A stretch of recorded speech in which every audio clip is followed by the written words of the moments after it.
বর্তমান সমাজে পাথর দ্বারা তৈরি তাসবি দিয়ে তাসবি গণনা করা যাবে কি? জি না, এটা বিদআত। আঙ্গুল ছাড়া তাসবি দানা দিয়ে, পাথর দিয়ে, মেশিন দিয়ে তাসবি গণনা করা যাবে না, তা বিদআত। দানা হচ্ছে রিয়াকারী, লোক দেখানো কাজ। লোক দেখানো কাজ শিরকি কাজ। হাতে ঝুলিয়ে নেওয়া আছে, মাশাআল্লাহ গ্রামের মুসল্লি সবসময় তসবি ছাড়ে না, কত সুনাম হচ্ছে গ্রামে। তারপরে মানুষকে ধোঁকা দেওয়ার কাজ, অনেকেই ঠকার জন্য দাড়ি রাখে, ঠকার জন্য তসবি ব্যবহার করে। বরং আরবরা অনেকে তসবি ব্যবহার করে, এটা খেলা করে, তসবি নিয়ে তসবি ঘুরাচ্ছে, সমস্ত পাপ করছে, নামাজের সময় চলে যাচ্ছে গাড়ি নিয়ে, ড্রাইভার দেখবেন এখানে আল হাসার জোবাইল হাসা জোবাইল করছে, তসবি ঘুরাচ্ছে, নামাজও পড়ে না।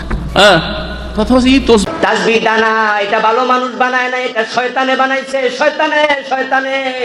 তাসবিহ দানা দিয়ে তসবিহ পাঠ করা যাবে কি যাবে না?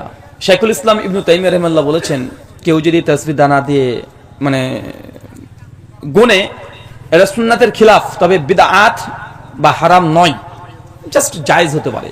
কথা বুঝতে পারলেন? জাস্ট কি এটা জায়েজ। দিয়ে জিকির করা কি বিদআত? ভাই আরিফিন, এটা অনেক বন্ধুরা আমাদের বলে থাকেন, তাসবিহ গতানুগতিক যে মালা পাওয়া যায় দানার, এটা ব্যবহার করে তাসবিহ পড়াকে বিদআত বলা হয়। কিন্তু আমরা বিনয়ের সঙ্গে এর সঙ্গে দ্বিমত পোষণ করছি। এটাকে আমরা বিদআত বলবো না।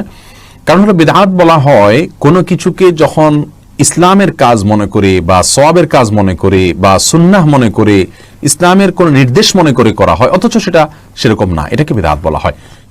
এখন আসুন, তাসবিহ গণনা করা, এটাকে আলাদা কেউ দিন মনে করে?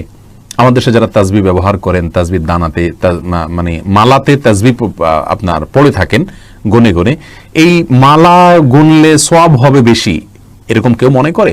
অথবা মালাতেই গুনতে হবে, অন্য কিছু গুনতে পারবে না, এরকম কেউ মনে করে?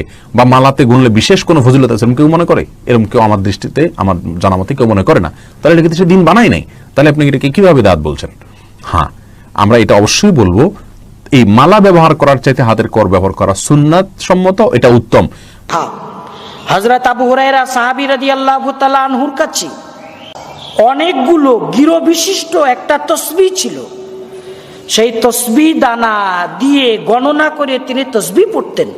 আব্দুল্লাহ ইবনে ওমর রাদিয়াল্লাহু তাআলা আনহু বা আব্দুল্লাহ ইবনে মাসউদ রাদিয়াল্লাহু তাআলা আনহু, তিনি দেখেন যে একজন জিকির গুনছে। জি, তিনি বললেন, তোমার গুনাহগুলো গোনো, আর এগুলো গোনার জন্য ফেরেশতারা আছেন।